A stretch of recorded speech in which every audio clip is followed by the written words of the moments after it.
Nosso protagonista, Yamori Hiroto, o cultivador mais forte do continente Ryui, salvou o continente de uma grande crise ao repelir o exército do Rei Demônio durante a Era das Trevas. Porém, após a vitória, seus próprios companheiros o traíram repentinamente pouco antes de sua morte. Hiroto jurou arrastar cada um dos traidores, que o apunhalaram pelas costas para as profundezas do inferno. Mas quando ele acreditou que tudo estava perdido, Hiroto foi reencarnado em outro mundo como um estudante universitário, nascido na prestigiada família Yaemori. No entanto, o Hiroto deste mundo é fraco, inútil, e já foi expulso pela própria família, tratado como lixo. Hiroto abre os olhos e se depara com um grupo de pessoas observando-o com curiosidade, enquanto tenta entender onde está. Alguém o insulta, chamando-o de lixo inútil por ter desmaiado. Durante um teste, outro aluno intervém, lembrando ao primeiro que Hiroto já foi deserdado pela família, tornando-o indigno do título que carrega. Uma jovem mestra próxima, uma garota loira, incentiva a gênia da escola, Hokuba, a voltar ao teste, demonstrando entusiasmo para que ele quebre mais um recorde. Hokuba concorda com confiança, e os dois caminham lado a lado de volta ao local. O professor então instrui os outros alunos a retornarem para continuar o teste físico. Enquanto todos se afastam ignorando Hiroto, uma enxurrada de memórias o invade, e ele percebe que foi reencarnado como outro garoto, que compartilha o mesmo nome neste novo mundo. O Hiroto daqui possui um corpo frágil devido a meridianos bloqueados, o que levou o clã a abandoná-lo após a morte de seus pais. Ao vasculhar essas memórias, Hiroto descobre que ninguém neste mundo entende de cultivo. Observando o ambiente ao redor, ele consegue sentir a presença do Chi no ar. Em sua vida passada, as pessoas de Lu haviam descoberto como absorver este Chi presente na atmosfera. Hiroto fecha os olhos para se concentrar no Chi, mas consegue detectar apenas uma pequena quantidade. Mesmo assim, sem se deixar abater, ele tenta puxar essa energia para dentro do corpo. Graças ao conhecimento adquirido em sua vida anterior, aprende rapidamente a como absorver o Chi. Como qualquer cultivador dedicado, ele planeja armazenar essa energia e usá-la para fortalecer o corpo por meio da prática constante. Pouco tempo depois, a pequena quantidade de poder gerada nesse estágio inicial de cultivo já é suficiente para desbloquear seus meridianos. Ao examinar seu físico, Hiroto percebe que cresceu alguns centímetros e sente sua determinação renovada. Ele jura recuperar a força e retornar ao continente Ryui para se vingar daqueles que o traíram. Por enquanto, os planos de vingança de Hiroto precisam esperar, pois ele ainda está apenas no primeiro estágio do cultivo,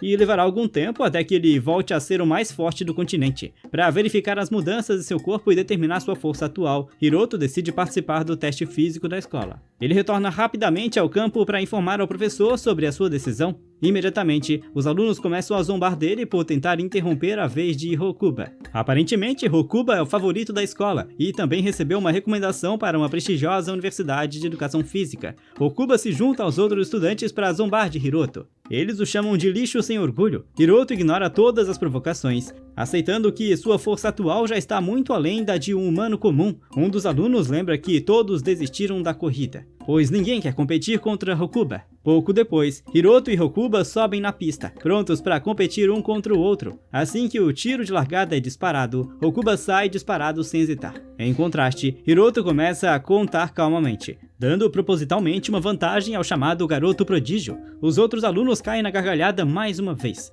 ridicularizando Hiroto por ser um lixo inútil. Após 3 segundos, Hiroto finalmente dispara para frente, chocando todos ao redor. Em poucos segundos, ele ultrapassa Hokuba com velocidade incrível, como um relâmpago. Basicamente, quando os cultivadores surgiram pela primeira vez no continente Ryui, suas habilidades, tanto físicas quanto mentais, superavam em altos números os humanos comuns. Quando Hiroto se aproxima da linha de chegada, para espanto geral, ele não cruza imediatamente. Em vez disso, começa a contar novamente, permitindo que o rival se aproxime. Ele concede a Hokuba mais 30 segundos antes de cruzar a linha. O professor confere o cronômetro e revela que Hiroto alcançou um recorde novo, com aproximadamente 9 segundos. Hokuba também conclui a corrida, mas não consegue acreditar que perdeu para um infame lixo da escola. Embora ainda não tenha atingido todo o seu potencial, Hiroto se sente satisfeito com sua força total. Com esse novo começo, ele promete ascender à grandeza e provar que outros estavam errados. Aqueles que um dia o subestimaram no continente Ryui, Hiroto era considerado o mais forte,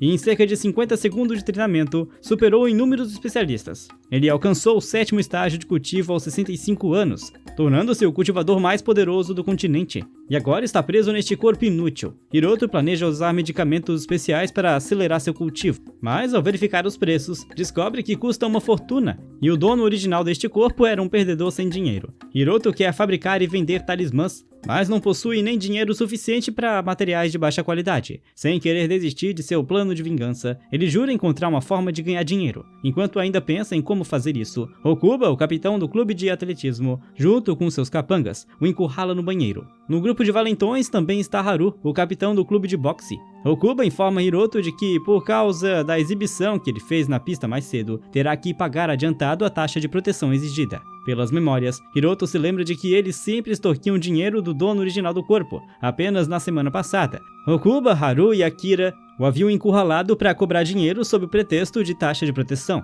Ao notar a expressão inquietante de Hiroto, Okuba fica desconfortável e pede que Haru assuma. Confiante em suas habilidades, Haru acredita que pode derrotar facilmente alguém tão inútil quanto Hiroto. Com um único golpe, ele lança o primeiro soco. Mas, para surpresa de todos, Hiroto se esquiva com facilidade. O Hiroto anterior teria simplesmente aguentado o ataque. Mas isso é trivial para o novo e aprimorado Hiroto. Após desviar do golpe de Haru, ele desfere um soco poderoso que deixa o rosto de Haru deformado. Hiroto então volta sua atenção para Akira, chutando-o para longe como lixo descartado. Haru e Okuba ficam em choque, incapazes de acreditar que este é o mesmo Hiroto covarde que costumavam humilhar. Hiroto olha para eles e pergunta casualmente se agora eles estão com medo, em vez de recuar. Haru e Okuba avançam para atacá-lo. No entanto, ele segurou facilmente os pulsos dos dois, interrompendo o ataque no meio. Com extrema facilidade, esmagou seus pulsos, fazendo-os quitar de dor. Hiroto ignora os gritos enquanto claramente saboreia o sofrimento deles, até que já não conseguem mais suportar a dor. Uta e Tama imploram desesperadamente para que ele pare. Então, Hiroto solta sem esforço e os arremessa para um canto como lixo descartado. Nesse ponto, Tama está tão aterrorizado e tremendo que implora a Hiroto para que tenha misericórdia deles. Hiroto concorda, mas quando tenta ir embora, Haru de repente avança contra ele. Desta vez, Hiroto destrói completamente os ossos restantes do rosto dele com um único soco. Ele avisa Haru que da próxima vez não terá tanta sorte. Ao verem toda a cena se desenrolando, Okuba e os outros quase se sujam de medo diante da visão avassaladora de Hiroto. Hiroto ordena que devolvam tudo o que tiraram dele, deixando-os confusos. Quando ele repete a ordem com firmeza, Okuba grita de medo, prometendo devolver tudo. Em seguida, ele retira um maço de dinheiro e se curva respeitosamente para entregá-lo a Hiroto. Depois de pegar o dinheiro, Hiroto sai do banheiro, torcendo para que eles não denunciem a ninguém. Porém, como estão completamente aterrorizados, ele acredita que não terão coragem de contar nada para ninguém. Hiroto decide sair da escola em breve, pois é inconveniente continuar ali enquanto trabalha para alcançar seus objetivos. Ele conta o dinheiro e fica satisfeito ao ver que é suficiente para comprar materiais de baixa qualidade para confeccionar talismãs que poderá vender para juntar recursos rumo ao seu objetivo de vingança. Depois disso, Hiroto compra os materiais para seus talismãs e se prepara para produzi-los. Um talismã é um item usado para cultivadores de baixo nível. Ele os cria despejando energia espiritual nos materiais para obter seus efeitos místicos, mesmo sendo apenas um cultivador de refinamento de Chi no primeiro estágio. Hiroto os refina com facilidade, produzindo vários talismãs de baixa qualidade. Ele planeja vendê-los e depois encontrar um local adequado para o cultivo medicinal. Infelizmente, após 3 semanas,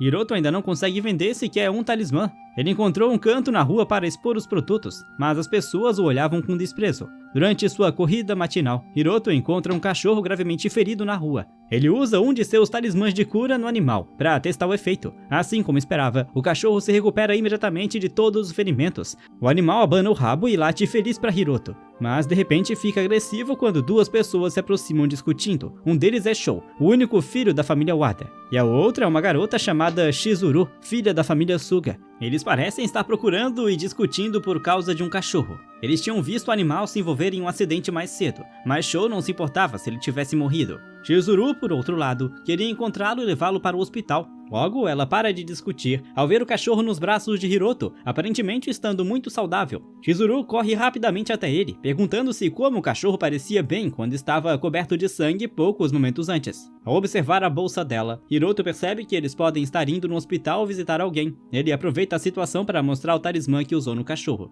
Hiroto tenta divulgar seus produtos, mas Shou grita com raiva, chamando-o de golpista. Shizuru ignora as reclamações de Shou e se vira para Hiroto, perguntando se o talismã pode ajudar alguém em estado vegetativo. Em resposta, Hiroto apresenta um talismã de purificação espiritual projetado para reparo e regeneração. Ele garante que funciona de forma eficaz em pacientes nessas condições. Shou acha isso difícil de acreditar e tenta convencer Chizuru a não comprar, mas ela o ignora novamente. Hiroto então demonstra como usar o talismã, explicando que basta segurá-lo próximo ao paciente para que faça efeito. Ele menciona que os talismãs maiores custam 400 mil ienes, enquanto os menores custam 200 mil ienes. Para surpresa de todos, Chizuru se oferece para pagar 1 milhão de ienes para todos os talismãs.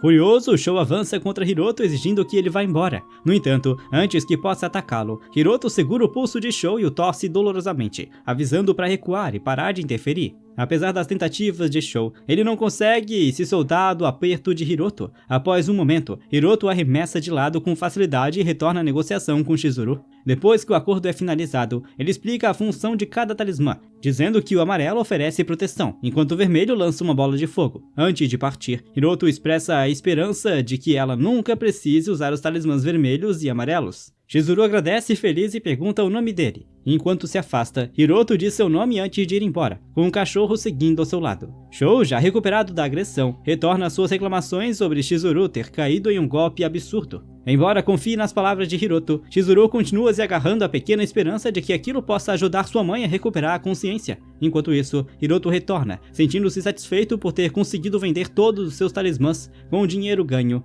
Agora pode encontrar um lugar adequado para morar. Mas antes disso, pretende procurar ervas medicinais para fins de cultivo. De repente, ele se distrai enquanto o cachorro começa a latir para uma casa próxima. Hiroto levanta o olhar e percebe que os moradores estão completamente envoltos em energia espiritual. Ao examinar o jardim, ele avista ali o crescimento de erva coração prateada. Enquanto isso, Shou está no hospital recebendo tratamento para os ferimentos no pulso. Enquanto a enfermeira cuida de seus machucados, Shou continua a reclamar com raiva, jurando destruir Hiroto. No mesmo hospital, no quarto de sua mãe, Chizuru recebe uma bronca do pai. Kenji, o conselheiro da cidade de Konki, a repreende por envergonhar a família ao cair em um golpe. Seus gritos altos logo atraem cochichos de deboche das enfermeiras, que zombam de Chizuru por desperdiçar dinheiro comprando talismãs falsos. Chizuru as ignora e diz ao pai que está disposta a tentar qualquer coisa para curar sua mãe. Isso só faz Kenji gritar ainda mais furioso, chamando-a de tola por acreditar em algo tão absurdo. A explosão de Kenji enfurece Chizuru, que grita com o pai por ele nem sequer visitar a própria esposa.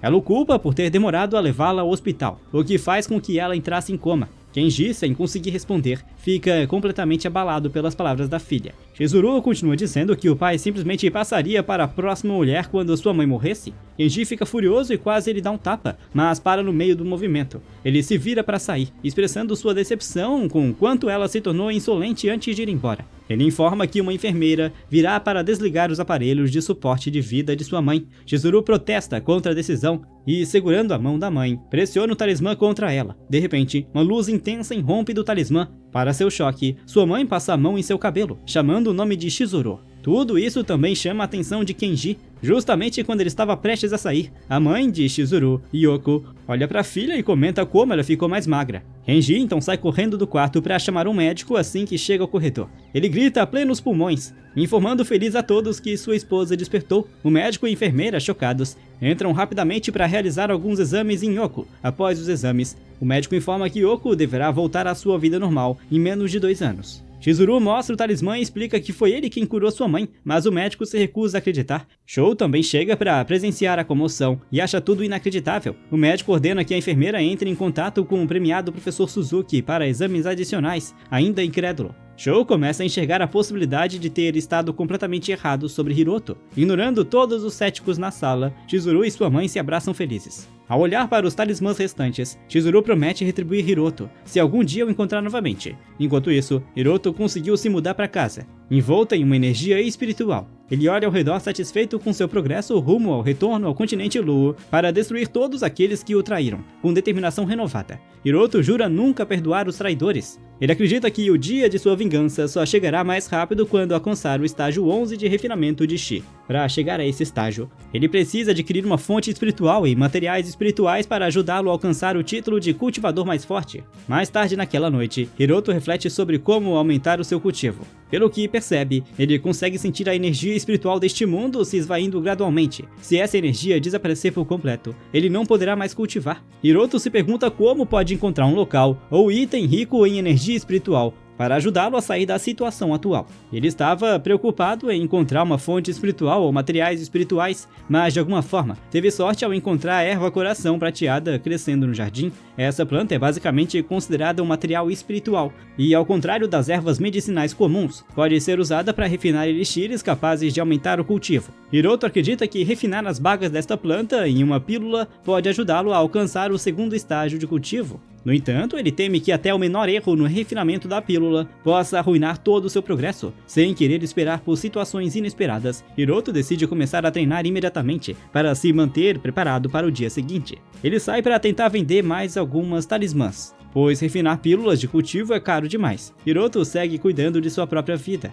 tentando manter a discrição, quando de repente percebe um grupo de capangas observando-o à distância. Ele já havia notado que eles o vigiavam desde o terceiro dia após começar a vender talismãs na rua. Hiroto percebe que hoje é mais deles do que o normal, o que significa que podem agir em breve, e decide enfrentá-los de frente. Ele começa a guardar as suas coisas, mas é subitamente interrompido por uma garota que chama seu nome. A garota diz que estava preocupada com ele desde que ele parou de frequentar a escola de repente. Enquanto Hiroto tenta se lembrar de quem ela é, a garota continua falando sobre todos os problemas dele, inclusive o chamando sutilmente de fracassado sem dinheiro. Vasculhando suas memórias, Hiroto se lembra de que a garota é Mochiyama, e desta vez defendeu o antigo dono deste corpo. Ela se oferece para lhe emprestar dinheiro para que ele possa voltar à escola, mas Hiroto a ignora completamente e vai embora. Ela tenta chamá-lo de volta, mas ele se recusa a responder, fazendo com que ela suspeite de algo que deve ter acontecido com ele. Enquanto isso, Hiroto continua andando, contando silenciosamente o número de capangas que o estão seguindo. Após contar cerca de 10 deles, ele entra em um beco, confiante de que pode enfrentar todos de uma vez. Ao vê-lo mudar de caminho, os capangas o perseguem rapidamente, empunhando adagas. Pouco depois, eles o alcançam em um beco deserto, com um beco sem saída à frente. Achando que já o encurralaram, os capangas relaxam com confiança, declarando em tom de deboche que ele não tem para onde fugir. Ele ordena com firmeza que ataquem todos de uma vez, mas nenhum deles o leva a sério. Hiroto pergunta por que eles observam há dias e tenta fazê-los revelar quem os enviou. O careca apenas informa que ele irritou alguém poderoso. Outro capanga questiona por que a jovem senhorita da família Amatani se interessou por Hiroto. Hiroto fica um pouco confuso, mas logo se lembra. A jovem senhorita da família Amatani estava noiva do antigo dono do corpo. Porém, depois que ele foi expulso de seu clã, ela o abandonou brutalmente e cancelou o noivado. Toda a situação deixa Hiroto intrigado, pois ele se pergunta por que tentariam eliminar alguém por causa de um noivado rompido. Vendo que eles não pretendem lhe dar uma resposta direta, ele decide fazê-los falar de uma maneira mais criativa. Observando tudo de longe, Mochiyama os observa em silêncio, perguntando-se como ele se envolveu com as Yakuza, temendo que Hiroto seja fraco demais para lidar com a temida Yakuza. Ela decide chamar a polícia para pedir ajuda. Infelizmente, alguém a descobre antes que consiga fazer a ligação e rapidamente a agarra enquanto ela luta para se soltar. A confusão chama a atenção dos outros, que se viram e veem seu chefe puxando Mochiyama sem esforço, como se fosse um filhote. Hiroto também fica surpreso, pois não havia sentido que ela o estava seguindo. O chefe provoca por ser popular entre as garotas, incluindo brincar com Setsui enquanto mantém Mochiyama por perto. Ignorando a própria segurança, Mochiyama grita para Hiroto correr. Ela afirma que os capangas não podem machucá-la, já que ela é membro de uma família poderosa. Ao ouvir isso, o chefe apenas ri da estupidez dela. Ele se gaba de forma ameaçadora, dizendo que ninguém descobriria se ele a eliminasse naquele beco deserto. Decidindo acabar com ela primeiro, ele saca uma adaga e mira no pescoço dela. Mas Hiroto intervém a tempo e quebra o pulso dele com um único soco, sem chance alguma de ele perceber o que aconteceu. Ele agarra o rosto do chefe e o arremessa no chão com facilidade. Todos assistem a cena em choque. Até Mochiyama se pergunta se ele é mesmo o mesmo Hiroto. Ela se lembra de já tê-los vistos intimidados antes. Hiroto pergunta com firmeza mais uma vez quem os mandou atacá-lo em outra parte da cidade. A oficial Kaya recebe uma mensagem urgente pelo intercomunicador, informando que a gangue da cicatriz está em movimento. Ele fica sabendo que mais de 30 membros da gangue estão indo em direção a um beco na rua leste. Um informante, um policial no local, revela que eles estão atrás de um garoto e fizeram uma jovem refém. Sem hesitar, o oficial Kaya acelera com sua viatura, instruindo a informante a pedir reforços, mas a não avisar o chefe da polícia húngara por enquanto. Ele alerta o informante para esperar o apoio em vez de avançar sozinho. O policial no local atualiza Kaya, sugerindo que talvez os reforços não sejam necessários. Ele explica que o garoto-alvo já derrotou todos os membros da gangue sozinho. Enquanto isso, Hiroto ainda está lidando com o chefe, que custa acreditar que ele seja o mesmo fracote inútil do clã Yamori. Hiroto interroga, perguntando se o clã Amatari ou o clã Yamori os enviou. Ao ver a hesitação dele, aperta o crânio do chefe, ameaçando para que responda. Em 3 segundos, Tomado pela dor, o chefe implora desesperadamente para que ele pare. De repente, o oficial Kaya chega ao local e manda Hiroto parar. Hiroto se surpreende ao vê-los, perguntando-se como a polícia os encontrou. Por um momento ele considera fugir, mas decide não mostrar toda a extensão de sua força. Em seguida, solta o chefe, que se sente aliviado por finalmente ser salvo. Hiroto sabe que, com sua força atual, talvez não consiga enfrentar o poder do Estado. Kaya também fica aliviado por ter contido a situação, mas ainda acha difícil acreditar que um garoto magricela tenha derrotado 30 membros de uma gangue sozinho. Ele então se apresenta a Mochiya e Hiroto como sendo o sargento da polícia da cidade, mas Hiroto ignora, enquanto Mochiyama o cumprimenta animadamente. Kaya garante que seu companheiro, Hokurara, cuidará de tudo sem problemas. Isso deixa Hiroto em alerta, pois ele percebe que eles viram tudo desde o começo. Como se sentisse o desconforto dele, Kaya informa que Hokuhara apenas colherá os depoimentos, sem perguntar nada fora de contexto. De repente, o comissário de polícia, Ounga, chega, chamando Hiroto de criminoso e dando-lhe voz de prisão. Ele sorri de forma maliciosa, acenando com um mandado de prisão. Tudo isso diante de Hiroto. Mochiyama, furiosa, insiste que os homens armados os atacaram primeiro, mas Onaga afirma que só testemunhou Hiroto agredindo os homens. O chefe da gangue da cicatriz ri triunfante enquanto outro policial o leva embora. Kaya, tomado pela raiva, confronta Onaga. Lembrando da verdadeira identidade da gangue armada, Onaga ignora seus protestos, menosprezando-o por tentar desafiar um chefe de polícia de segunda classe e ameaçando demiti-lo. Kaya, imperturbável, continua xingando seu chefe, mas Hokuhara o segura, mandando que ele se acalme. Kaya para de lutar quando Hiroto, inesperadamente, se rende e aceita a prisão. Ele sente que há um mentor manipulando tudo por trás dos bastidores. Onaga ri triunfante da rendição de Hiroto, mas a verdadeira intenção de Hiroto é reunir informações sobre esse manipulador oculto. Ele pretende resolver a situação antes que isso atrapalhe seu progresso no cultivo. Curioso, Hiroto pergunta a Onaga como ele descobriu sua identidade como estudante universitário. Onaga fica desconcertado ao perceber que deixou escapar algo enquanto se gabava.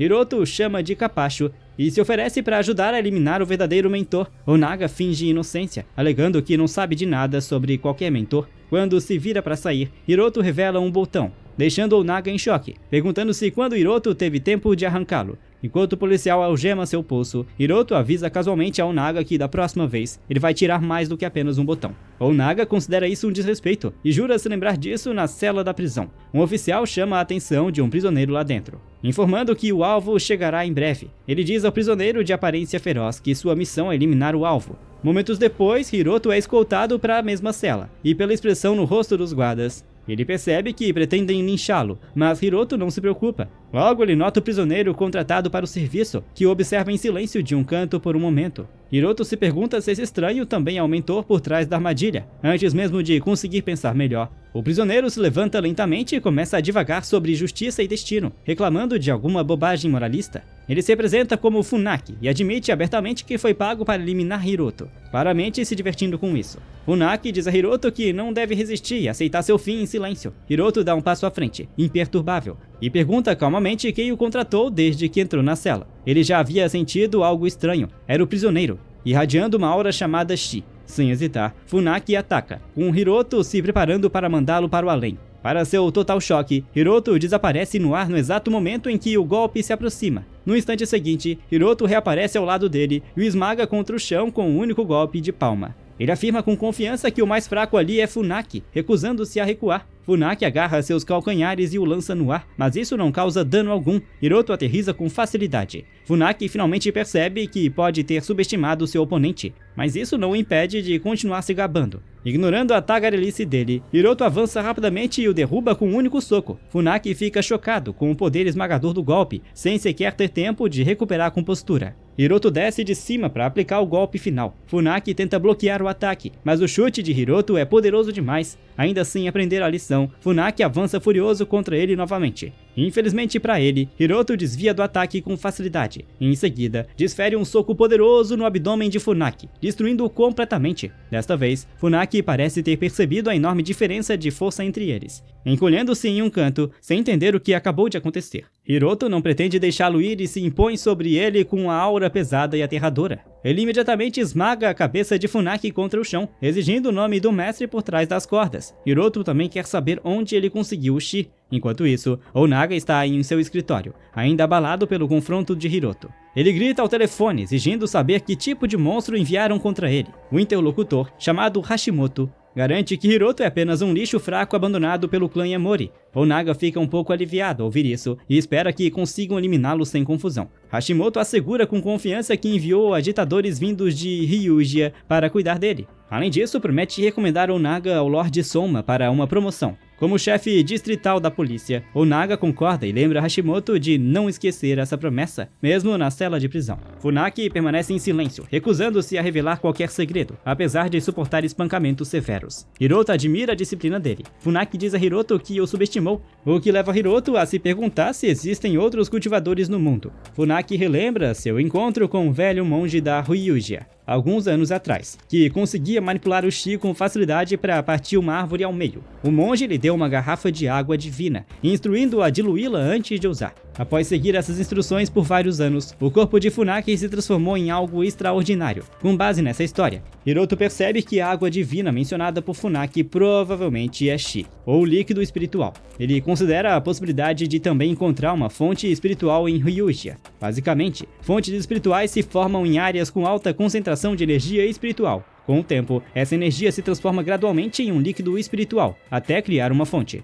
No continente Lua, até mesmo uma pequena quantidade desse líquido espiritual é considerada rara e valiosa, devido à sua potência e utilidade para cultivadores. Hiroto pergunta a Funaki por que alguém tão poderoso se envolveria nos conflitos de pessoas comuns. Funaki revela que precisa de uma grande quantia de dinheiro para seu filho, que sofre de uma doença grave. Ele explica que tentou usar a água divina em seu filho, mas não funcionou, e que precisava ganhar dinheiro para rapidamente mantê-lo vivo. Por isso, Funaki aceitou esse trabalho. Após refletir por um momento sobre a doença, Hiroto se oferece para ajudar a curar o garoto. Ele explica a Funaki que a água divina é, na verdade, líquido espiritual, também chamado de Chi, e pode ser prejudicial para algumas pessoas comuns. Embora a energia espiritual comum não represente uma ameaça, a forma concentrada do líquido espiritual pode causar mais danos do que benefícios a um garoto doente. Ele acrescenta que a energia espiritual pode ser usada corretamente por meio de uma técnica especial. Hiroto mostra a Funaki o talismã de cura que usou anteriormente no cachorro, e para demonstrar seu poder, o utiliza nele. Para o espanto de Funaki, o talismã cura instantaneamente todos os seus ferimentos. Segurando o talismã com confiança, Hiroto dá um ultimato a Funaki, ou revela a identidade de quem o contratou, ou enfrentará a morte sem hesitação.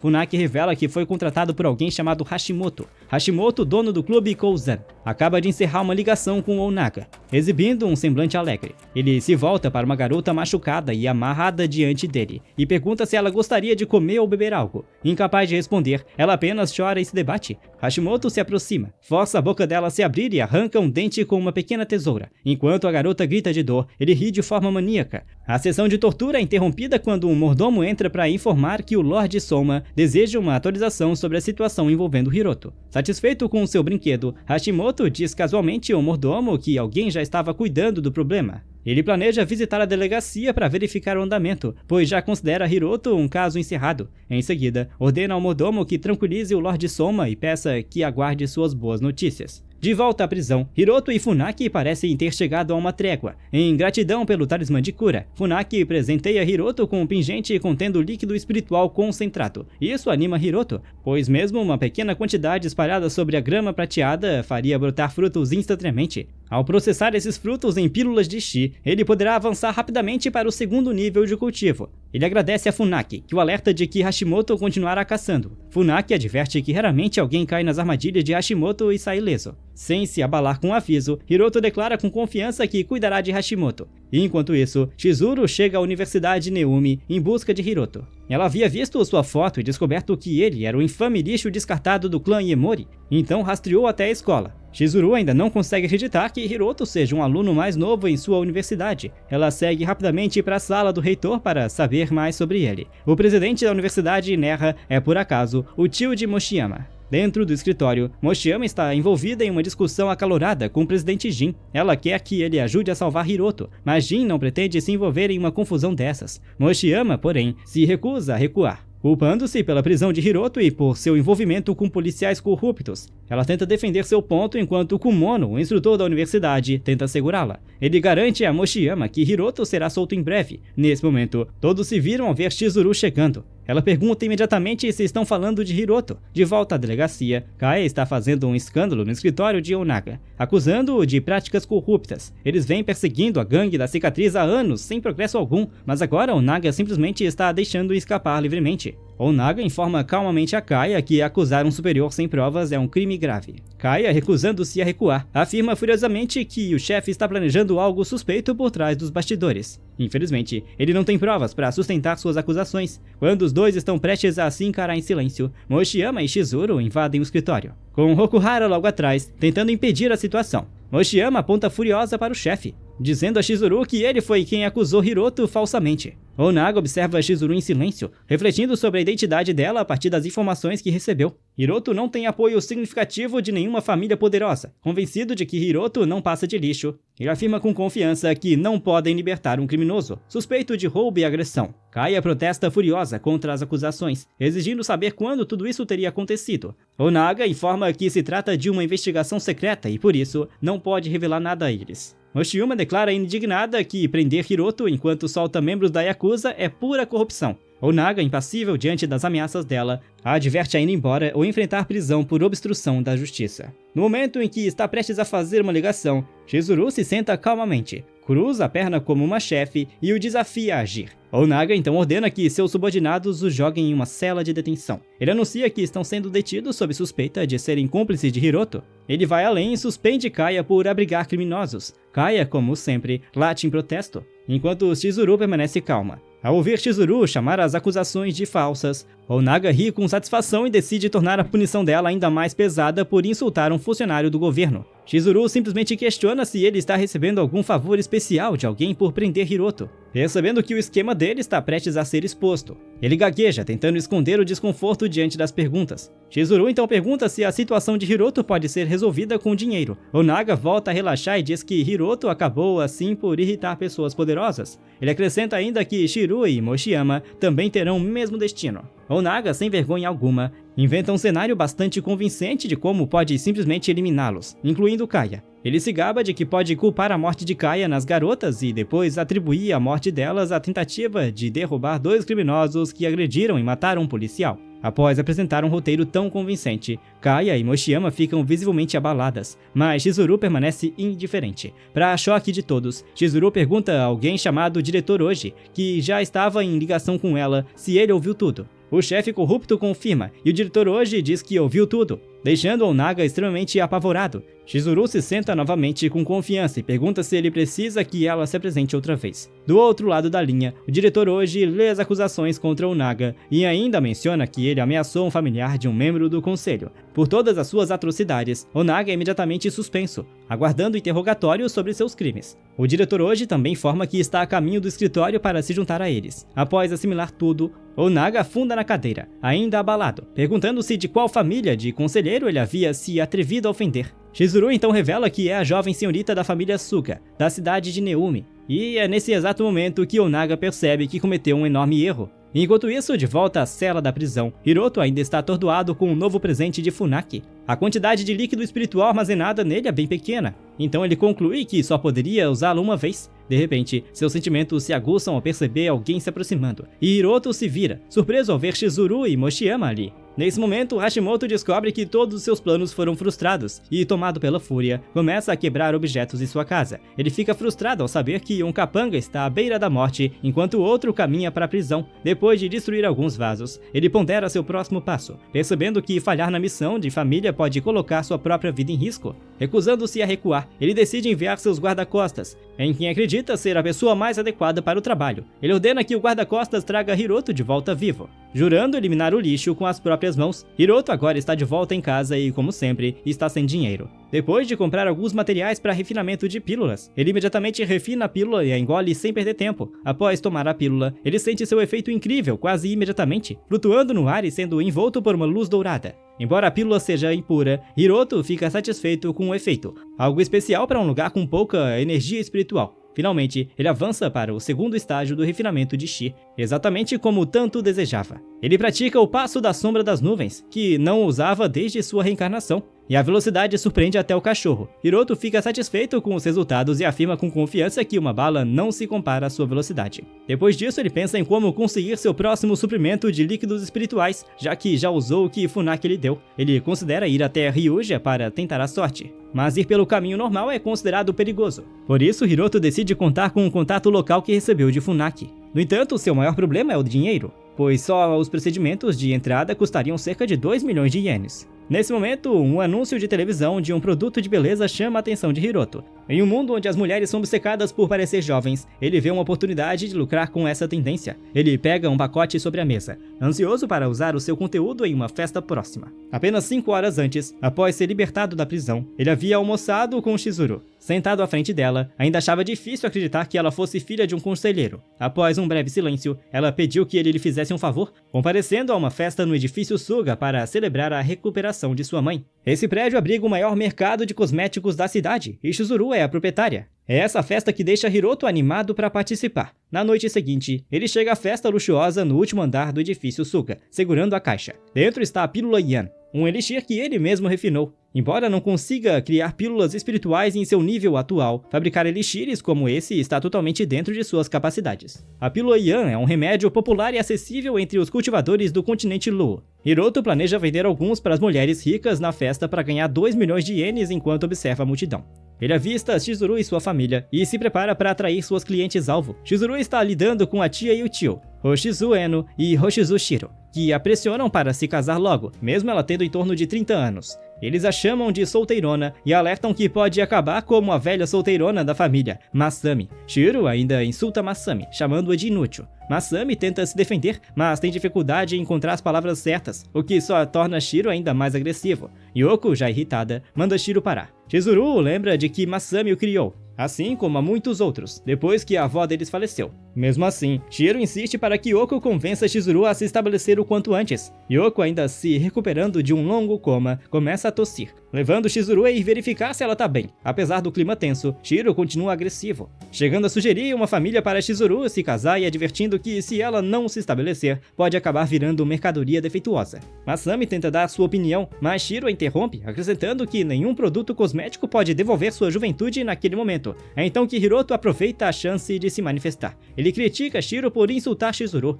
uma figura importante da indústria cosmética. Furioso, Shiro chama a segurança para expulsar Hiroto do local, mas Chizuru informa a todos que ele foi quem salvou Yoko. Yoko segura a mão de Hiroto para agradecê-lo por ter vendido o talismã para Chizuru. Shiro se sente enojado só de ver Hiroto e o acusa de ser um golpista. Ele afirma que Yoko despertou do coma apenas por causa da ciência médica, ignorando todos os comentários sarcásticos. Hiro se apresenta como pesquisador e parceiro de negócios de Chizuru. Até a própria Chizuru se surpreende com o título de seu parceiro de negócios. Os observadores reagem com desprezo, dizendo que ele não tem nada a acrescentar à discussão sobre a restauração da juventude. Hiroto, confiante, exibe sua caixa, prometendo mostrar algo impressionante. Ele entrega a caixa a Masami, convidando-a a engolir a pílula Juliane. Shiro é o primeiro a duvidar, suspeitando que aquilo possa ser venenoso. Masami encara a pílula em silêncio, se perguntando se realmente consegue ingeri-la. Shiruzu garante que ela pode confiar em Hiroto, e Yoko também a apoia. A multidão começa a cochichar sobre a impossibilidade de existir uma pílula de rejuvenescimento.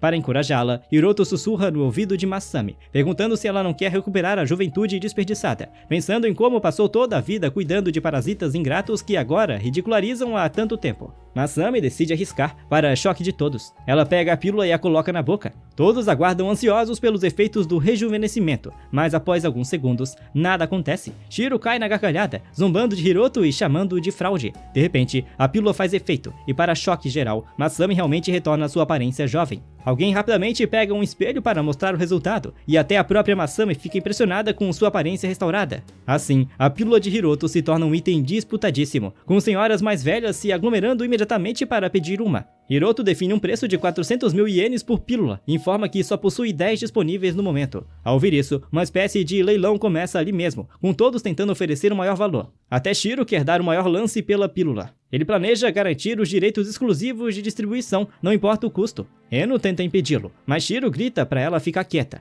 Ele acredita que pode manipular Hiroto o tempo suficiente para casar Chizuru com a família Osho. Shiro literalmente planeja vendê-la sob o pretexto de casamento para receber uma grande quantia dos Osho. Nesse momento, um homem gordo do grupo Kozan se aproxima do Hiroto com uma oferta de 4 milhões de ienes pelos direitos exclusivos de distribuição da pílula Juliane. Outro representante de empresa rapidamente cobre a oferta com 20 milhões. Então Shiro intervém com confiança, pedindo que todos se acalmem. Ele solicita uma conversa privada com Hiroto e apresenta uma oferta de 30 milhões. além de uma proposta de divisão de lucros. Ele explica que ficaria com 70% dos lucros, enquanto Hiroto receberia 30%, alegando ser um ótimo negócio, já que usaria a influência da família Hoshi. Ao ouvir isso, Chizuru se irrita e chama a família dele de um lixo sem conexões para oferecer. Shiro a lembra de que ela é ligada a eles pelo lado materno. Chizuru rebate dizendo que ele perdeu esse direito quando desperdiçou mais de 100 milhões usando a empresa deixada por seu avô. Tentando negar as acusações, Shiro é interrompido quando ela apresenta provas, ameaçando lê-las em voz alta. Masami e Yoko, que não sabiam de nada, também ficam chocadas ao descobrir que ele levou a empresa da mãe deles à ruína. Agora, tremendo de medo, Shiro pergunta a Chizuru como ela encontrou as provas. Chizuru revela que ainda ele só foi à festa para exigir dinheiro de Yoko,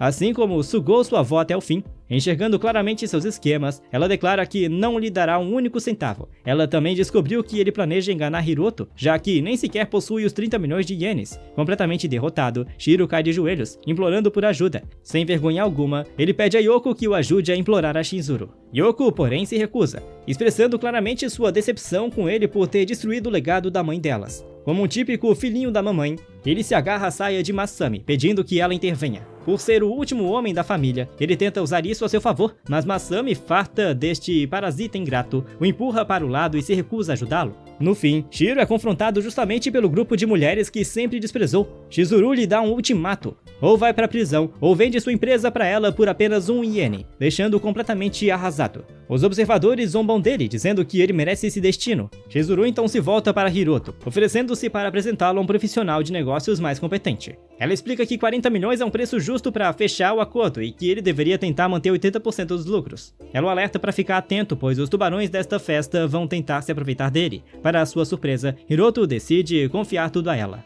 Mais tarde naquela noite, ela o leva de volta ao apartamento dele e comenta como o lugar é bonito. Hiroto informa que é apenas um imóvel alugado. Ele agradece pela carona, e Chizuru o tranquiliza, chamando-o de amigo. Surpreso com o termo, Hiroto se espanta quando ela repete a palavra e estende a mão para selar a amizade. Após a troca, ele entra em silêncio, ainda refletindo sobre tudo. Ele olha para a lua, percebendo que essa nova vida talvez não seja tão ruim assim. Ao entrar em casa, Hiroto se depara com uma cena chocante, seu cachorro estendido em uma poça do próprio sangue. A adaga ainda está cravada, servindo como um aviso macabro, e toda a cena deixa Hiroto extremamente furioso. Pouco antes, um sujeito suspeito havia ligado para Hashimoto para informá-lo de que Hiroto havia chegado em sua casa com uma garota, para fazê-lo provar o desespero. Eles planejaram capturar Chizuru. Hashimoto ainda se gaba ao telefone sobre o aviso que deixaram dentro da casa dele. Hiroto corre para dentro para verificar o cachorro e, felizmente, ele ainda estava respirando. Com esperança de que o talismã de cura pudesse salvá-lo, ele remove a faca e coloca o talismã sobre o animal. Enquanto isso, um intruso se esconde nas sombras logo acima, observando Hiroto.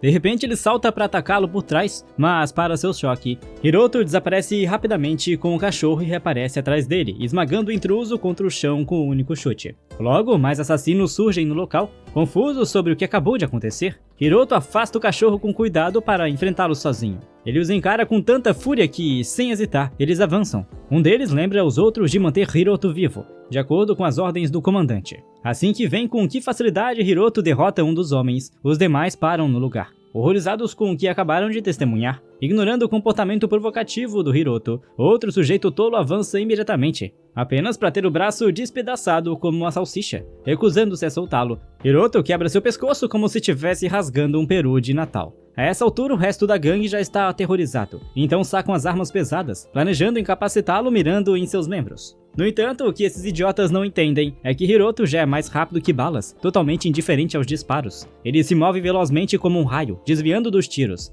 Hiroto jura derrubá-los um por um, até que implorem por misericórdia e revelem quem os enviou e onde está. Enquanto isso, Chizuru se encontra capturada pelo insano Hashimoto, que pretende se entregar ao seu hobby distorcido com ela. Mesmo reconhecendo-a como a filha do renomado conselheiro Kenji Suga, Hashimoto está ansioso para brincar com ela. Ele confirma sua identidade mais uma vez, saboreando o momento, justamente quando Chizuru começa a se debater e o telefone dele toca. Hashimoto atende, pedindo uma atualização sobre a situação de Hiroto. Para sua surpresa, a voz de Hiroto surge do outro lado, revelando que todos os capangas de Hashimoto foram eliminados. Aproveitando a oportunidade, Hashimoto se gaba por ter capturado Chizuru, o que só enfurece ainda mais o Hiroto. Hiroto o ameaça, exigindo que assolte e o enfrente consequências terríveis, mas o louco apenas zomba em resposta. Hashimoto, rindo de prazer, dá a Hiroto 40 minutos para chegar, ameaçando transmitir ao vivo ele mesmo servindo Chizuru como sushi. Depois de mandar que ele descubra a localização, Hashimoto desliga abruptamente. Enfurecido, Hiroto esmaga o celular barato em suas mãos. Hashimoto continua com seu hobby perturbador com o Chizuru, planejando gravar um vídeo teaser antes do evento principal. Ele remove a fita da boca dela, mas no momento em que está prestes a prosseguir, alguém bate à porta. Ao ouvir, seus guardas informam que o alarme de incêndio foi acionado no armazém. Hashimoto rapidamente ordena que desativem o alarme defeituoso para evitar uma visita inesperada da polícia, decidindo resolver a situação pessoalmente. Ele manda os guardas vigiarem a porta enquanto sai para investigar o alarme. Poucos momentos depois de ele sair, alguém acerta o guarda com tanta força que a porta é arrebentada. Chizuru olha para cima, achando que Hiroto veio salvá-la. Apenas uma hora antes, Funaki havia chegado ao endereço de Hiroto para entregar uma carta de apresentação para Ruijia, mas não conseguiu falar com ele por telefone. Ele conferiu o endereço novamente para ter certeza de que estava no lugar certo. Nesse momento, ele ouviu alguém dizendo a Hashimoto que Hiroto havia voltado para casa com a namorada. Pela conversa, soube que 6 assassinos estavam à espera para emboscar Hiroto dentro da casa. Ele também viu Chizuru ser forçada, inconsciente, para dentro de um veículo. Funaki observou tudo silenciosamente de um canto. Assim que o veículo partiu com Chizuru, ele subiu em sua moto para segui-lo, planejando enviar as coordenadas para Hiroto. Mais tarde, ao chegar a uma mansão particular, Funaki finalmente conseguiu falar com Hiroto. Ele informou sobre o sequestro de Chizuru e a localização da mansão. Hiroto ficou surpreso e questionou como Funaki havia obtido essa informação antes da ligação. Ele estava interrogando um dos assassinos por respostas, espancando o suficiente para levá-lo à beira da morte, e em seguida, usando um talismã de cura para reanimá-lo e continuar a tortura sem tempo a perder. Hiroto pediu que Funaki ajudasse a resgatar Chizuru. Após fazer um pedido, jurou arrastar pessoalmente Hashimoto para o submundo. Esse pedido levou Funaki a acionar o alarme de incêndio mais cedo, distraindo Hashimoto do quarto. Ele esperou Hashimoto sair antes de confrontar os guardas, que reclamavam do chefe de merda. Funaki caminhou em direção a eles como um Aquaman, ignorando todas as perguntas. Foi então que os atacou, usando a força do golpe para arrebentar a porta. Chizuru, que parecia fora de si, chamou o nome de Hiroto, achando que ele havia vindo salvá-la. No entanto, era apenas Funaki cumprindo o pedido de Hiroto para resgatá-la. Funaki a coloca no ombro como um peso morto e dispara para fora do local. Antes que Hashimoto pudesse retornar, ele alcança uma porta que leva ao Jardim dos Fundos, onde o carro está estacionado, e segue em frente, esperando escapar antes que alguém o alcance, no exato momento em que estende a mão para a maçaneta. É quando uma bala atravessa sua coxa e o impacto faz cair no chão com Chizuru nos braços. Mesmo sentindo dor, Funaki amortece a cabeça dela com a mão antes que ela atinja o piso. Momentos depois, Hashimoto entra a passos largos, se gabando em voz alta de seu tiro impecável. Seus capangas concordam, batendo palmas como bonecos obedientes. O coração de Funaki dispara ao se perguntar como eles se tornaram tão rápido. Mascarando o pânico, ele cumprimenta Hashimoto como se fossem velhos amigos. Hashimoto, claramente se divertindo com a situação, cai na gargalhada enquanto diz que está ansioso para lidar com o traidor. Recusando-se a se render sem lutar, Funaki se recompõe e o desafia com ousadia. Enquanto isso, do lado de fora da mansão, Hiroto chega para acertar as contas com um morador. Os guardas correm para a entrada, confusos sobre quem ousaria se aproximar da propriedade com tanta audácia. Hiroto, movido pela fúria, nem se dá o trabalho de reconhecer a existência deles. Ele simplesmente abre caminho com socos pela entrada, como se fosse algo trivial. O único soco deixa os guardas paralisados, incrédulos. Eles avançam todos de uma vez, claramente convencidos de que os números resolveriam tudo. Infelizmente para eles, Hiroto atravessa o grupo com facilidade, arremessando-os para longe como lixo fora do lugar. Em poucos segundos, o pátio fica em silêncio. Em meio aos guardas derrotados, Hiroto anuncia em voz alta sua chegada, assumindo plenamente seu papel de protagonista overpower dentro da mansão. Funaki não tá tendo uma experiência tão tranquila. Embora tenha derrubado vários capangas, parece ter chegado ao limite. Em silêncio, ele deseja ter recusado o pedido de Hiroto para resgatar uma donzela em perigo. Hashimoto, ainda se sentindo o rei absoluto do universo, se gaba de que transformará Funaki em sushi e o enviará de volta para Hiroto. De repente, seu momento é interrompido quando a pesada porta de frente é arrebentada por um soco. Hiroto entra como a própria morte, anunciando que veio cobrar Hashimoto para Hades. Funaki fica nas nuvens. Com um reforço finalmente presente, Hiroto lhe entrega um talismã de cura para ajudá-lo a recuperar as forças. Hashimoto ordena que seus homens eliminem imediatamente o intruso, enquanto Hiroto fica para enfrentá-los. Funaki pega Chizuru e sai correndo para concluir a missão. Usando o passo de sombra das nuvens, Hiroto atravessa facilmente a chuva de balas, derrotando os capangas um após o outro. Enquanto isso, Hashimoto observa horrorizado, se perguntando quando aquele relâmpago cômico entrou em cena. Percebendo que subestimou o oponente, ele começa a se afastar na ponta dos pés como um covarde inútil. Finalmente escapando do caos, Hashimoto foge como um ratinho assustado, questionando por que todos se referiam a alguém tão poderoso quanto Hiroto como lixo fraco, quando ele claramente é um dragão. Ele logo chega a uma porta e tenta digitar a senha, mas o nervosismo o domina. De repente, os corpos de alguns capangas voam para dentro da sala, sinalizando a presença de Hiroto. Pela primeira vez desde que se tornou um terror irritante, Hashimoto parece visivelmente apavorado. Ele gagueja, implorando para que Hiroto se acalme. Tenta intimidá-lo, mencionando quem o apoia, mas isso não parece surtir efeito. Hashimoto, ao contrário de seus capangas leais, é um covarde tolo. Sua presença esmagadora de Hiroto já faz ele revelar que Lord Soma é o empregador. Hiroto não sabe quem é esse tal de Lord Soma, então lança um olhar feroz, exigindo que ele continue falando. Hashimoto revela então que Lord Soma é um herdeiro da família Ima. Ele diz que, basicamente, esse Lord Soma está mirando Hiroto por causa de um rumor de que Hiroto teria cozinhado arroz com Tissot. Ele explica ainda que Lord Soma planeja arranjar um casamento político com a jovem da família Amatani.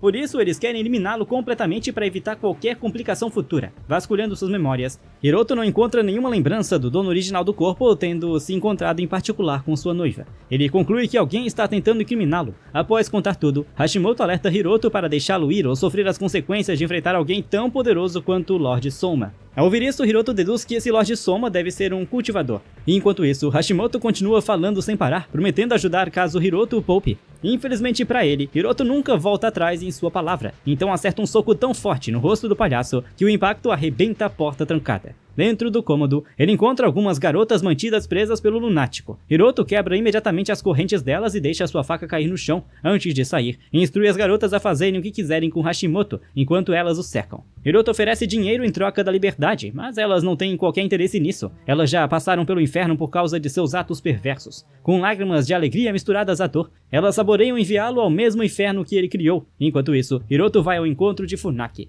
Ele aplica um talismã de cura em Shizuru e diz a Funaki para ir embora antes que a polícia chegue. Ele havia chamado a polícia antes de ir à mansão. Hiroto planeja voltar para casa depois de entregar Shizuru em segurança à polícia. Funaki pergunta sobre seus próximos planos e Hiroto revela que investigará Nana e todos os outros que estão atrás dele. Ele interrompe a frase ao perceber que pode estar em desvantagem numérica e se aprofundar nessa conspiração. Após todo o drama envolvendo Hashimoto, Hiroto retorna a seus dias normalmente tranquilos. Ainda assim, ele continua incomodado com o mentor por trás de tudo enquanto faz algumas flexões. Ele decide encontrar o responsável e esmagá-lo quanto antes. Logo, uma batida na porta interrompe seu treino, e Hiroto a abre para encontrar um mensageiro de Shizuru. Ele lhe entrega um convite junto a um recado dizendo que ela partirá assim que ele estiver pronto. Hiroto encara o convite, curioso sobre o significado da mensagem. Depois que o mensageiro vai embora, ele liga para Shizuru para perguntar por que ela também lhe enviou um terno. Ela informa que o convite é da família Hoshi. Hiroto fica confuso, questionando por que precisa comparecer à festa deles. Shizuru informa que a família Hoshi controla o maior grupo farmacêutico da cidade. Isso significa que eles precisam se aproximar da família para comercializar as pílulas de Zuyan.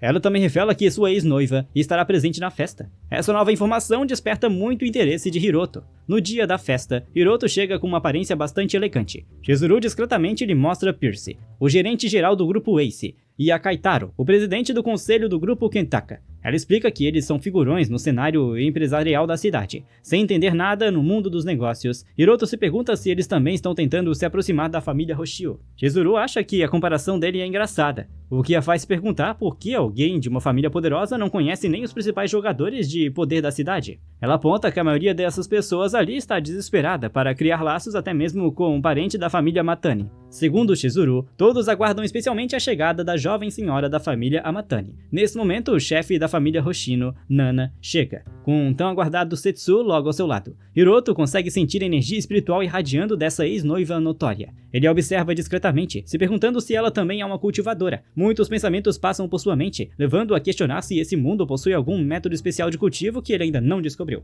Ele percebe que a energia espiritual de Setsu está praticamente exposta e que ela nem tenta escondê-la. Como ela pode conhecer Nana? Ele planeja perguntar sobre isso mais tarde. Em seguida, ele se posiciona calmamente ao lado de Shizuru. Enquanto ela cumprimenta Nana com alegria, a chefe da família Hoshizu pergunta sobre a saúde de sua mãe, demonstrando felicidade com a recente recuperação de Yoko. Shizuru agradece e explica que sua mãe está aos poucos voltando ao normal. Em seguida, ela presenteia Nana com uma pílula Zuyan. Shizuru explica que é um presente de Yoko e que se trata do mais novo produto rejuvenescedor da empresa. Nana, que parece já ter ouvido falar da pílula Zuyan, acaba soltando o nome com empolgação. Os convidados próximos começam a cochichar surpresos, comentando o preço absurdo da pílula. Setsu imediatamente lança olhares curiosos para a caixa. Nana examina a pílula. demonstrando apreço por se tratar de uma pílula espiritual de nível tão elevado. Ela elogia a pessoa que a refinou, enquanto a analisa com mais atenção. Ao notar que não há nenhum selo, pergunta a Chizuru sobre a identidade do criador. Chizuru apresenta imediatamente Hiroto como refinador da pílula e seu parceiro de negócios. Tanto Nana quanto Setsu se surpreendem quando Hiroto se apresenta. Nana, radiante, revela que costumava carregá-lo quando ele ainda era um bebê. Ela o elogia por suas habilidades e amaldiçoa o clã Yemori por ter sido estúpido o suficiente para dispensar um jovem tão talentoso. Setsu imediatamente adverte a tia para que pare de falar. Ela afirma com firmeza que esse tipo de habilidade é inútil para uma família nobre, acrescentando que apenas o nível de cultivo de alguém realmente importa. Setsu continua dizendo que Hiroto teria sido acolhido pela família Matani se tivesse algum cultivo útil. Ao ouvir tudo isso, Hiroto finalmente percebe que as famílias nobres deste mundo já descobriram um cultivo. Ainda assim, isso não passa de lixo se comparado ao nível praticado no continente Lua. Após terminar seu discurso, Setsu o provoca de forma sutil, insinuando que ele é inútil. Nana, porém, não se convence com o argumento de Setsu. Ela acredita que Hiroto fez algo memorável ao refinar as pílulas. Em seguida, pergunta a ele sobre o mestre que lhe ensinou a refinar pílulas. Hiroto pensa por um instante, e sua mente vagueia até alguém de sua vida passada. Sem muitas opções, responde que não tem mestre. Ele explica que começou a refinar pílulas apenas como hobby. Justo quando está prestes a perguntar algo importante,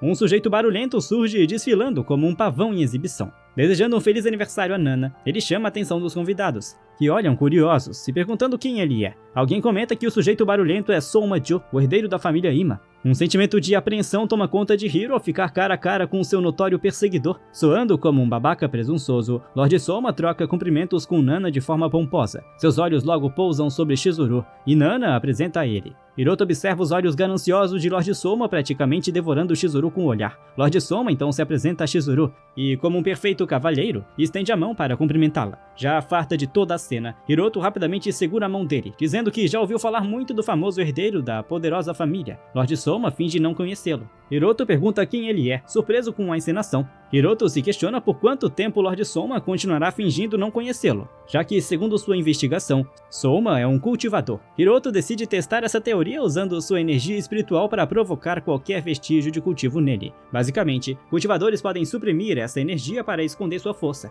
A única exceção é quando não conseguem armazenar energia espiritual, fazendo com que as ondas nunca sejam liberadas. Ao liberar sua própria energia espiritual, Hiroto planeja canalizá-la pelos meridianos de Soma para confirmar se ele realmente é um cultivador. Após alguns instantes de verificação, o resultado é vazio, indicando que Soma não possui nenhum traço de energia espiritual em seus meridianos. Essa descoberta surpreende Hiroto, levando a questionar se Soma realmente não é o cultivador. Sem perceber, ele aperta a mão dele com força excessiva, fazendo com que Yama a retire rapidamente, sentindo dor. Soma então se recompõe às pressas, devolve o cumprimento de forma breve e o ignora. Com o rosto fechado, Setsu observa a cena. Hiroto ainda está confuso sobre como não conseguiu sentir nenhuma flutuação de energia naquele sujeito. Ele também não sentiu qualquer indício de intenção assassina durante o breve contato com Soma. Depois disso, todos se acomodam para aproveitar o jantar. Logo, o mordomo anuncia que todos devem se reunir no salão após a refeição para uma festa de dança. Pouco depois, a festa começa, mas Hiroto não consegue se concentrar, pois fica pensando em Hashimoto e se ele mentiu sobre Soma ser um cultivador.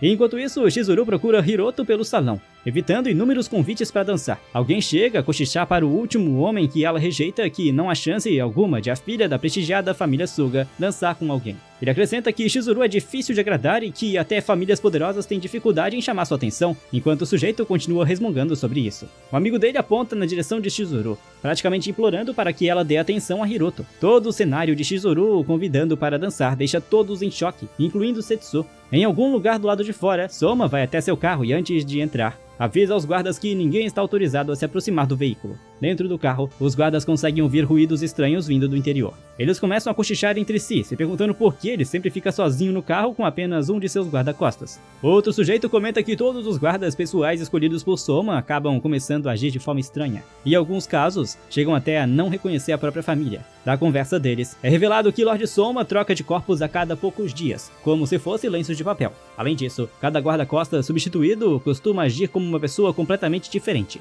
Segundo os rumores, um deles até desapareceu completamente. Enquanto isso, dentro do veículo, o guarda-costas está dando um tapa em Soma, xingando por ter tentado segurar a mão de outra mulher na frente de Setsu. Soma, com a expressão de pânico, se desculpa freneticamente por ter estragado tudo. De repente, energia espiritual começa a irradiar de um anel no dedo do guarda-costas. Seu rosto se distorce de forma antinatural, transformando-se no verdadeiro Lord Soma. Ele revela que manteve o dublê falso apenas por causa de sua utilidade pública. Em seguida, ameaça acabar com o sujeito caso ele cometa outro erro como o de hoje. Alguns momentos depois, Lord Soma sai do veículo e convida 2 guardas para acompanhá-lo até o salão do banquete. Um dos guardas encara o carro de forma desconfiada, se perguntando o que diabos aconteceu com a pessoa que estava lá dentro, observando que, assim como dizem os rumores, um guarda-costas sempre acaba desaparecendo. Enquanto isso, dentro do carro, o falso Soma está amarrado e amordaçado. Ele luta para se libertar, mas as cordas estão firmes demais. Logo, o falso sujeito cai em lágrimas ao perceber que não consegue escapar de seu destino.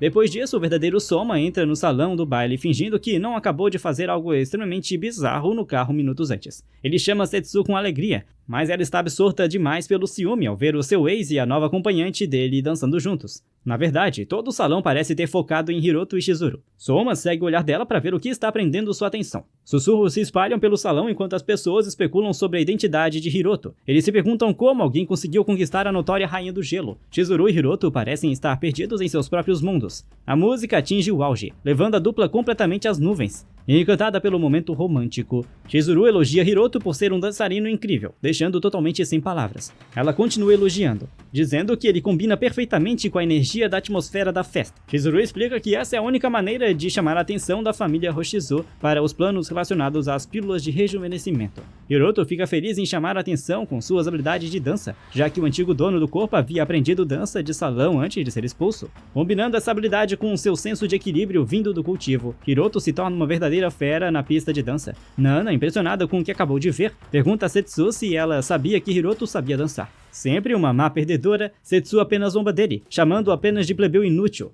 Apesar disso, Nana provoca Setsu, apontando que havia observando os dois com muita atenção durante a apresentação. Soma também entra na conversa, levando Nana a perguntar se ele realmente não conhece Hiroto. Soma garante que eles estão se encontrando pela primeira vez naquele dia. No entanto, Nana acha essa informação bastante suspeita. Ela se pergunta como o herdeiro da família poderosa não ficou sabendo desse rumor tão espalhado. Tentando despistá-la, Soma inventa uma desculpa fraca, que Nana simplesmente ignora. Ela reflete sobre o talento de Hiroto para o refinamento de pílulas, e pelo tom de sua voz, ele percebe que ela está tentando levá-lo para um novo patamar. Soma se sente ameaçado por isso e a encara com uma expressão sinistra. Soma amaldiçoa Nana em voz baixa. Ele só permite que ela haja livremente por causa de Setsu. Em seguida, volta sua atenção para Hiroto, também o amaldiçoando em silêncio. E enquanto isso, os dois fofoqueiros de antes descobrem a identidade de Hiroto, ignorando o fato de que Setsu pode ouvi-los perfeitamente. Eles discutem o triângulo amoroso entre ela, Soma e Hiroto. O de cabelo prateado zomba de Hiroto por ter jogado fora o caminho mais fácil de subir de nível.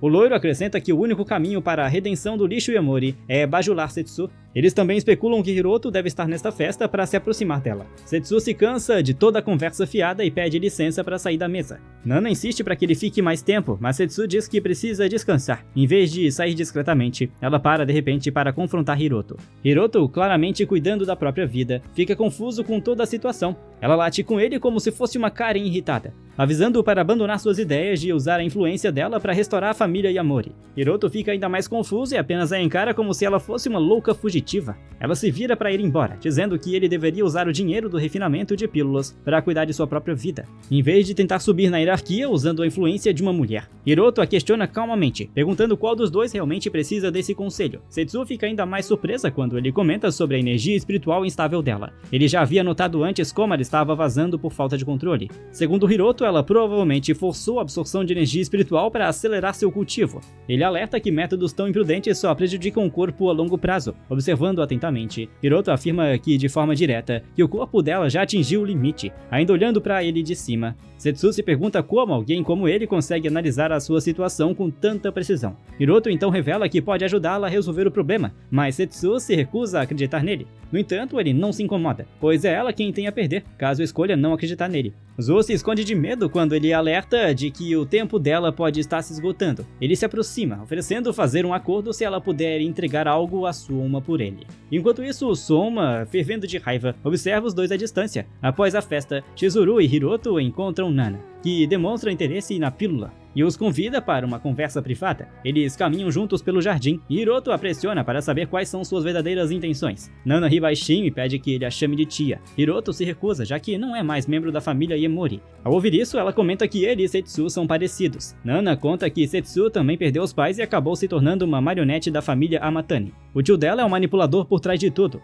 decidindo até mesmo com quem ela deve se casar. Felizmente, Setsu foi reconhecida por uma prestigiada família de artes marciais. Com o apoio deles, recebeu a oportunidade de se tornar uma cultivadora lendária. Nana acrescenta que, a menos que Setsu consiga transcender o nível de uma pessoa comum, continuará sendo uma marionete de sua família. Todo esse papo confuso sobre cultivadores deixa Chizuru completamente perdida. Hiroto, por outro lado, entende que só é possível transcender o nível de um comum ao alcançar o terceiro estágio de cultivo no mundo dos cultivadores. A diferença entre o segundo e o terceiro estágio é enorme, o que torna extremamente difícil chegar a esse nível. Hiroto conclui que deve ser por isso que Setsu decidiu tomar medidas tão drásticas para avançar rapidamente em seu cultivo. Ele se pergunta por que Nana está contando isso a ele. Nana revela com tristeza que tem tentado curar a condição de Setsu, mas nenhum de seus remédios funcionou. Ela explica que encontrou uma nova esperança ao descobrir as pílulas dele. Chizuru não consegue acreditar que a presidente da Associação de Medicina Tradicional confia mais em Hiroto do que os médicos de verdade. Hiroto reflete em silêncio sobre as palavras de Nana e toda essa confusão sobre o cultivo lendário. Ele também percebe que, em comparação com a continente Lua, as técnicas de cultivo dali são rudimentares, o que o traz de volta à realidade. Nana declara que também está interessada na distribuição da pílula. Chizuru fica animada, pois com o apoio da família Hoshizu, os lucros vão disparar. Nana brinca dizendo que só gosta de dinheiro. Depois de algumas piadas, ela pede que a ajudem a salvar Setsu. Ela informa a Hiroto que Setsu tentou se rebelar após o noivado ter sido cancelado. Hiroto fica chocado ao ouvir isso. Nesse momento, Soma se aproxima para prestar seus respeitos a Nana. Antes de ir embora, ele estende a mão para apertar a de Hiroto, esperando que possam se encontrar novamente. Hiroto segura a mão dele e retribui o aperto. No instante em que suas mãos se tocam, ele sente a energia espiritual irradiando do Soma. Hiroto acha isso estranho, pois não havia sentido nada no primeiro encontro. Após isso, Soma vai até seu carro e um guarda informa que Izu deixou um presente para ele. Soma fica satisfeito ao ouvir isso e abre a caixa rapidamente, encontrando um origami em forma de borboleta, o que o deixa confuso, sem entender seu significado. Ele joga o objeto falso para Soma, avisando para não abri-lo sem sua permissão. Refletindo sobre seu encontro com Hiroto, Soma ainda o considera o mesmo de sempre, lixo fraco. Em seguida, ele gira novamente o anel de líquido espiritual, declarando guerra contra Nana e Hiroto. A energia do anel brilha intensamente, transformando-o em uma cópia perfeita de Hiroto. Ele sorri de forma cruel, declarando que usará Setsu para destruir Hiroto e Nana. O falso Soma treme de medo como um covarde, e nenhum deles percebe o origami brilhando no topo de um prédio alto. Hiroto segura em sua mão uma réplica brilhante do origami em forma de borboleta. Ele sorri satisfeito, prometendo se encontrar com Soma novamente em breve. É revelado que o origami de borboleta é, na verdade, um talismã rastreador, e neste momento Hiroto o está usando para localizar Ama. O talismã para do lado de fora de um prédio, indicando que encontrou o alvo e confirmando que o edifício pertence à família Soma. Ele imediatamente salta para seguir com seus planos em outro lugar. No jardim de ervas, Nana observa silenciosamente várias plantas espirituais. Ela se concentra em duas que estão quase prontas para a colheita e planeja trocá-las no torneio de cultivadores daqui a 3 meses. De repente, ela sente uma presença estranha por perto. Um monge aparece atrás dela e revela que Nana já foi o gênio da seita de 100 ervas. Infelizmente, ela sofreu ferimentos fatais no passado que destruíram seu cultivo. Ele a elogia por ainda conseguir sentir energia espiritual. Pelas palavras dele, Nana percebe que ele é um cultivador. Ela também sente mais de uma presença no local, o que significa que talvez não consiga escapar se enfrentar mais do que um oponente, ao perceber suas intenções. Outro monge pergunta por que ela está planejando fugir. Ele garante que mesmo que ela resista, não permitirão que ela saia ilesa. Com cautela, Nana conversa com eles para entender seus objetivos e se move lentamente em direção a uma grande árvore à sua frente. Um dos monges pede que ela os acompanhe sem resistir. O outro acrescenta que seria mais fácil simplesmente quebrar seus membros. Quando Nana alcança a árvore, ela ativa uma erva roxa que cresce em suas raízes, chamada Flor do Soberano. Logo, um gás venenoso se espalha pela planta, preenchendo a área. Os monges lutam para respirar, mas Nana já colocou uma grama de coração verde na sua boca para neutralizar o veneno. O veneno é forte o suficiente para derrubar um elefante. Então ela planeja escapar quando os dois carecas estão ocupados. No momento em que está prestes a fugir, uma figura sinistra entra no local. Nana sente artes das sombras e imediatamente sabe que a pessoa pertence à seita da sombra oculta.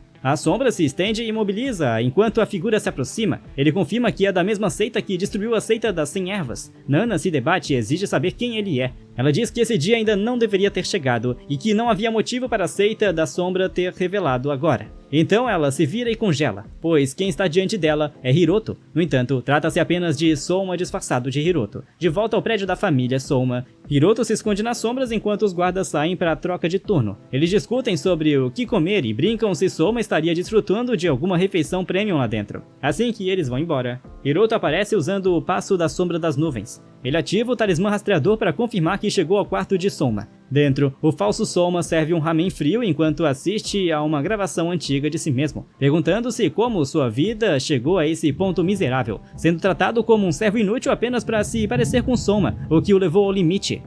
Pensar nos insultos constantes do verdadeiro Souma só piora as coisas. Incapaz de resistir, ele abre a caixa de presente e o talismã se ativa de repente, quase lhe causando um ataque de coração. Ele sente alguém atrás de si e se vira rapidamente, apenas para encontrar Hiroto parado ali, o que o faz cair em pânico. Hiroto o reconhece como a primeira versão que encontrou na festa e pergunta se ele se lembra. O falso assente, apavorado, e tenta usar o nome de Souma para intimidar. Hiroto corta isso imediatamente e exige saber onde está o verdadeiro Souma. Mais tarde naquele dia, ao longo da rota habitual de Hiroto, um grupo de capangas de Souma espera pacientemente, pelo grande momento falando ao telefone. Eles garantem com confiança a Souma que vão esmagar os membros de Hiroto e entregá-lo como se fosse comida para a viagem. No momento exato, um deles avista Hiroto caminhando em direção a eles. Enquanto isso, Hiroto está perdido em pensamentos, alheio à presença deles. Ele ainda reflete sobre sua descoberta de que existe um vaso espiritual neste mundo. Isso faz se perguntar se um cultivador de quarto nível está apoiando os nobres deste mundo. Basicamente, um vaso espiritual é uma ferramenta especial infundida com energia espiritual durante a criação, concedendo-lhe habilidades únicas. Quanto mais forte a energia espiritual usada na forja, maior a qualidade do vaso. No entanto, tais ferramentas só podem ser criadas por cultivadores de quarto estágio. Hiroto acredita que forjar ferramentas espirituais neste mundo é impossível devido à fraca energia espiritual existente. Porém, agora ele tem motivos para acreditar que a família Souma pode realmente ter sua própria fonte espiritual pessoal. Hiroto decide resolver suas pendências com Souma antes de seguir para Ryuja, em busca de uma fonte espiritual. Neste momento, ele finalmente ergue o olhar e percebe a multidão esperando por ele. Eles dizem casualmente que alguém pagou uma fortuna para capturá-lo, mas Hiroto não se abala. Ele lança um olhar feroz, deixando o líder imediatamente inquieto. Afastando o medo, o chefe ordena que seus homens ataquem. Eles avançam sobre o garoto como um bando de galinhas famintas correndo atrás de ração. O chefe observa com confiança, convencido de que trouxe lutadores experientes. Segundos depois, sua confiança evapora. Hiroto se move com facilidade, reorganizando rostos, distribuindo rinoplastias e oferecendo ajustes ósseos gratuitos em questão de instantes. Todo o grupo cai. O chefe só consegue encarar em horror enquanto Hiroto se vira lentamente para ele, exigindo saber quem os contratou. No dia seguinte, Setsu e sua equipe trabalham sem parar na casa de Nana, tentando juntar as peças do que aconteceu. Um dos homens mostra a ela imagens de vigilância, de dois monges aparecendo de repente. Embora o vídeo seja interrompido abruptamente, o guarda conclui com confiança que Nana deve ter sido sequestrada. Em seguida, ele mostra outro clipe com um terceiro atacante, e Zu congela. Ao ver o rosto furioso de Hiroto, Zu vai imediatamente ao endereço dele. Do lado de fora do apartamento, um homem enfaixado a detém e pergunta educadamente se ela tem um horário marcado. Ela o ignora, exigindo ver Hiroto. O homem ferido a conduz silenciosamente para dentro, enquanto Setsu segue atrás. Ela percebe vários homens de aparência rude cuidando do jardim no terraço. Hiroto está relaxando enquanto o chefe da gangue do dia anterior o serve obedientemente. Na verdade, todos os homens enfaixados parecem ser os capangas de Souma que falharam em emboscada anterior. Momentos depois, Setsu invade furiosa, exigindo que Hiroto liberte Nana. Hiroto a encara confuso, sem saber do que ela está falando. Ela o acusa novamente de ter sequestrado a tia. Quando ele continua sem entender, Setsu pega um tablet e mostra as imagens de vigilância. Hiroto reconhece imediatamente que a pessoa no vídeo está usando um vaso espiritual para se passar por ele. Ele percebe rapidamente que Souma armou isso para criar uma ruptura entre ele e Setsu. Quando Setsu começa a liberar energia espiritual, preparando-se para lutar, Hiroto diz calmamente que nunca esteve na casa de Nana à 1 da manhã. Para provar, ele pede que ela questione os capangas de Souma, e a revelação faz Setsu relaxar. O chefe da gangue então mostra o histórico de conversas com Souma, explicando como foram contratados para capturar Hiroto. Finalmente convencida, Setsu pergunta como eles pretendem explicar as imagens. Hiroto responde mostrando a ela um vídeo que gravou anteriormente do falso Souma. Ele fez isso para preservar provas dos esquemas de Souma. Setsu assiste o vídeo enquanto Yasuhiro confessa estar fazendo o papel de sósia do Lord Soma. Ele explica que normalmente é apenas um guarda, mas que participou da festa mais cedo como substituto. Yasuhiro revela que o Lord Soma usa um anel para se passar por qualquer pessoa, uma revelação que deixa Setsu completamente chocada. Hiroto então explica a ela todo o conceito dos vasos espirituais. Ele acrescenta que Soma planeja fazer com que ela o elimine sob a suspeita do sequestro de Nana. Ao ouvir isso, Setsu sai furiosa para confrontá-lo, mas Hiroto a impede de agir impulsivamente. Ele alerta que Nana pode estar em perigo se fizerem qualquer movimento precipitado. Setsu pergunta como ele espera que ela lide com a situação, já que não pretende simplesmente deixar as coisas como estão. Hiroto diz a ela que podem virar o jogo contra Soma usando os próprios esquemas dele. E essa história vai ficando por aqui. Eu sei que tá muito boa, mas acabou. Então se você gostou e quer assistir mais, expresse isso pra gente deixando um like e comentando pedindo pela parte 2. Aproveite também para hypar o vídeo, se inscrever no canal e ativar o sininho. Se já tiver feito tudo isso, considere também se tornar um membro, que é bem baratinho e nos ajuda bastante. Enquanto espera pelo próximo vídeo, assista o que está na sua tela, que também está muito bom, e entre em nosso servidor do Discord para bater um papo com a gente, ver o nome da obra, participar dos sorteios e muito mais. Dito isso, eu vou ficando por aqui, e é claro que eu te vejo no próximo vídeo.